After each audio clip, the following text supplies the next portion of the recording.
सावित्री 2 बेटों की माँ थी। उसे इस बात पर बड़ा घमंड था। वो मानती थी कि बेटे घर की शान होते हैं। ये ले सावित्री, मिठाई खा, मेरे यहाँ पोती पैदा हुई है। ये सुनते ही सावित्री मुंह बना के कहती है, अरे तू तो लुट गई, बर्बाद हो गई, तेरे यहाँ लड़की पैदा हो गई। अरे तू ऐसा क्यों कह रही है? मैं तो बहुत खुश हूँ।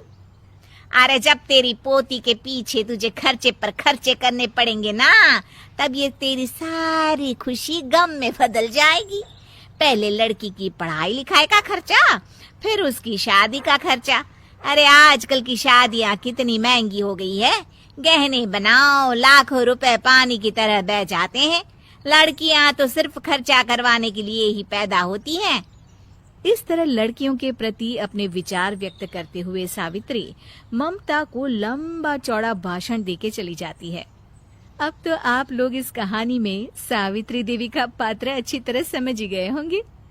कुछ समय बाद सावित्री की बड़ी बहू भी एक लड़की को जन्म देती है। फिर क्या था, सावित्री पूरा आसमान सर पर उठा लेती है। हे भगवान, ये तू मुझसे किस जन्म का बदला ले रहा है? अरे मैं तो मंदिर में रोज आकर तुझसे कहती तो थी कि मुझे एक पोता चाहिए, और तूने मुझे पोती दे दी। इतनी मिठाइयाँ और प्रसाद चढ़ाने का क्या फायदा हुआ? तभी सावित्री की बहू निशा कहती है, क्या माँ जी, आप भी इतनी सी बात पर नाराज हो गई हैं? देखिए तो आपकी पोती कितनी सुंदर है, बिल्कुल आप पर गई है।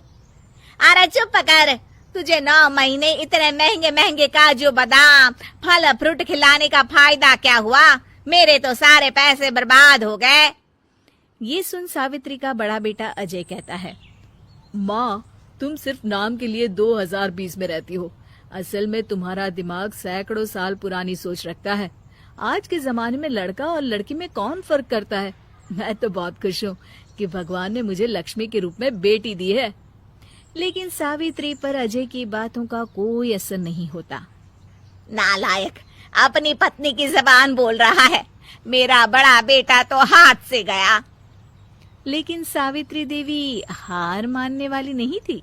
वो पोते की चाह में अपने छोटे बेटे विजय की शादी करवा देती है। कुछ समय बाद आखिरकार वो दिन आ ही जाता है जब सावित्री की छोटी बहू गर्भवती हो जाती है। सावित्री इतनी खुश हो जाती है कि वो बच्चे के जन्म से पहले ही सारे मोहल्ले में ढिंढोरा पीटने लगती है। ये क्या सावित्री, तू तो पोते के जन्म से पहले ही मिठाई बांट रही है। पहले पोता पैदा तो होने दे, और फिर क्या पता अगर पोते की जगह पोती पैदा हो गई तो। ये सुन सावित्री चिढ़ जाती है। अरे अपनी काली जबान मत चला। मेरी मिठाई खा के मेरा ही बुरा सोच रही है। बड़ी आई, ला मेरी मिठाई वापस कर। देख लेना, इस बार मेरे यहाँ पोता पैदा होगा, पोता। लेकिन ठीक इसका उल्टा होता है। सावित्री की छोटी बहू भी एक लड़की को जन्म देती है। सावित्री फिर से रोना धोना शुरू कर देती है और अपनी छोटी बहू को कोसते हुए भला बुरा कहने लगती है। देखते ही देखते ये सावित्री की रोज की आदत हो जाती है। एक दिन उसकी इस आदत से परेशान होकर विजय अपने भाई अजय से कहता है, भैया, माँ खुद एक औरत होकर हमारी बेटियों को पसंद नहीं करती, उल्टा उन्हें रोज कोसती रहती है। मुझे माँ की यह आदत बिल्कुल पसंद नहीं आती। अरे तू ठीक कहता है, मैं भी अब माँ से तंग आ गया हूँ। अच्छा, तो अब तुम दोनों इस तरह पीठ पीछे मेरी बुराई भी करने लग गए हो? नहीं माँ, हम चाहते हैं कि घर में शांति बनी रहे। हमें हमारी बेटियाँ बहुत प्यारी है। मैं नहीं चाहता कि वे तुम्हारे ताने सुन सुन कर बड़ी हो, और इसीलिए हम दोनों ये घर छोड़कर चले जाएंगे। हाँ माँ, मैं भैया की बात से सहमत हूँ। जब तुम इस घर में अकेली रहोगी तब तुम्हें अपनों की कीमत का एहसास होगा। अपने दोनों बेटों के मुंह से अपनी माँ के लिए इतने कठोर शब्द सुन सावित्री भावुक और रुआंसी होकर कहती है, क्या सच में तुम दोनों मुझे इस घर में अकेली छोड़कर चले जाओगे? हाँ माँ। हाँ माँ, अब पानी सर के ऊपर जा चुका है। मैं तुम दोनों के बिना नहीं रह सकती। अपनी सास के आंसू देख अजय और विजय की पत्नी अपने पतियों से लड़ पड़ती है। अरे जिसे जाना है वो जाए, मैं माँ जी को छोड़कर कहीं नहीं जाने वाली। भाभी, आप ये क्या कह रही हैं? वही जो तुम सुन रहे हो, दीदी बिल्कुल सही कह रही है।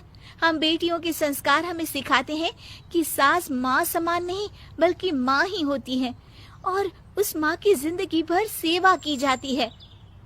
बेटे अपना फर्ज भूल सकते हैं, लेकिन बेटियां नहीं। आप दोनों शौक से जा सकते हैं। माँ जी, हम दोनों के रहते आपको किसी बात की फिक्र करने की जरूरत नहीं। फिर क्या था, सावित्री के ऊपर छाए बेटों के घमंड के बादल उसकी बेटी स्वरूप बहुओं के तेज के आगे आंसू के रूप में परिवर्तित होकर सावित्री की आंखों से बहने लगते हैं और वो उन दोनों को गले लगा लेती है।